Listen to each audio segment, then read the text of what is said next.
Dark Night of the Soul. By St. John the Cross. Book 1. Chapter 6. The Imperfections of Spiritual Gluttony. A great deal can be said on spiritual gluttony, the fourth vice. There are hardly any persons among these beginners, no matter how excellent their conduct, who do not fall into some of the many imperfections of this vice. These imperfections arise because of the delight beginners find in their spiritual exercises. Many, lured by the delight and satisfaction procured in their religious practices, strive more for spiritual savor than for spiritual purity and discretion. Yet it is this purity and discretion that God looks for and finds acceptable throughout a soul's entire spiritual journey. Besides the imperfection of seeking after these delights, the sweetness these persons experience makes them go to extremes and pass beyond the mean in which virtue resides and is acquired.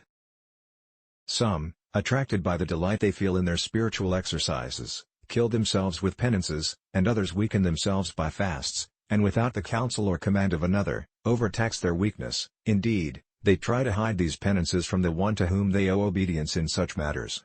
Some even dare perform these penances contrary to obedience. 2.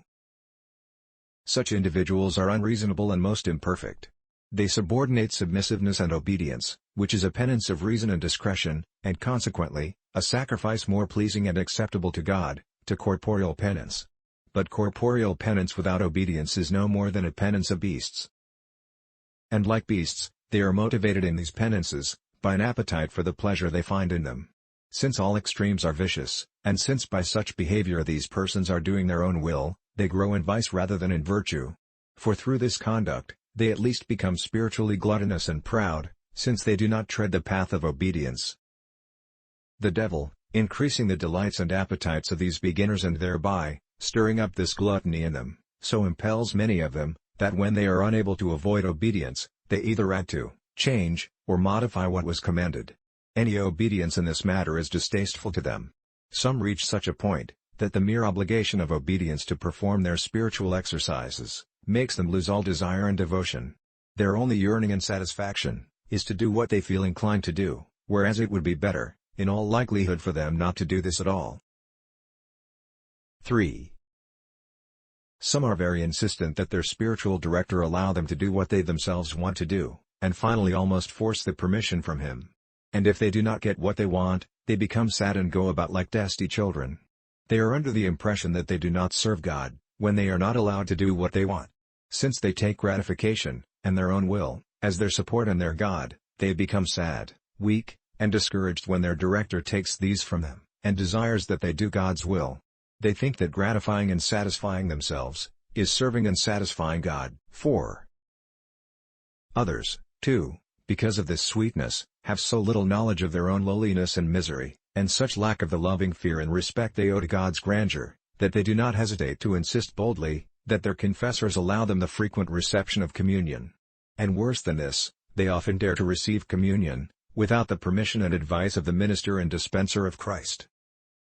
They are guided here solely by their own opinion, and they endeavor to hide the truth from him. As a result, with their hearts set on frequent communion, they make their confessions carelessly, more eager just to receive communion than to receive it with a pure and perfect heart.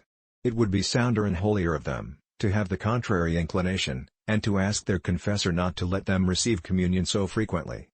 Humble resignation, though, is better than either of these two attitudes. But the boldnesses referred to first will bring great evil and chastisement on one. 5. In receiving communion, they spend all their time trying to get some feeling and satisfaction, rather than humbly praising and reverencing God dwelling within them. And they go about this in such a way that, if they do not procure any sensible feeling and satisfaction, they think they have accomplished nothing. As a result, they judge very poorly of God and fail to understand that the sensory benefits are the least among those that this most blessed sacrament bestows, for the invisible grace it gives is a greater blessing. God often withdraws sensory delight and pleasure, so that souls might set the eyes of faith on this invisible grace. Not only in receiving communion, but in other spiritual exercises as well, beginners desire to feel God, and taste Him as if He were comprehensible and accessible. This desire is a serious imperfection, and because it involves impurity of faith, is opposed to God's way. 6. They have the same defect in their prayer, for they think the whole matter of prayer consists in looking for sensory satisfaction and devotion. They strive to procure this by their own efforts, and tire and weary their heads and their faculties. When they do not get this sensible comfort, they become very disconsolate and think they have done nothing. Because of their aim, they lose true devotion and spirit, which lie in distrust of self, and in humble and patient perseverance, so as to please God. Once they do not find delight in prayer, or in any other spiritual exercise, they feel extreme reluctance and repugnance in returning to it, and sometimes even give it up. For after all, as was mentioned, they are like children who are prompted to act, not by reason but by pleasure. All their time is spent looking for satisfaction and spiritual consolation. They can never read enough spiritual books, and one minute they are meditating on one subject, and the next on another, always hunting for some gratification in the things of God. God very rightly and discreetly and lovingly denies this satisfaction to these beginners. If He did not, they would fall into innumerable evils because of their spiritual gluttony and craving for sweetness. This is why it is important for these beginners to enter the dark night and be purged of this childishness. 7. Those who are inclined toward these delights have also another serious imperfection, which is that they are weak and remiss in treading the rough way of the cross. A soul given up to pleasure naturally feels aversion toward the bitterness of self-denial. 8. These people incur many other imperfections because of this spiritual gluttony, of which the Lord in time will cure them through temptations, aridities, and other trials, which are all a part of the dark night. So as not to be too lengthy, I do not want to discuss these imperfections anymore, but only point out that spiritual sobriety and temperance beget another very different quality, one of mortification, fear, and submissiveness in all things. Individuals thereby become aware that the perfection and value of their works do not depend on quantity, or the satisfaction found in them, but on knowing how to practice self-denial in them. These beginners ought to do their part in striving after this self-denial until God in fact brings them into the dark night and purifies them. In order to get to our discussion of this dark night, I am passing over these imperfections hurriedly. Next video, Chapter 7. Thanks.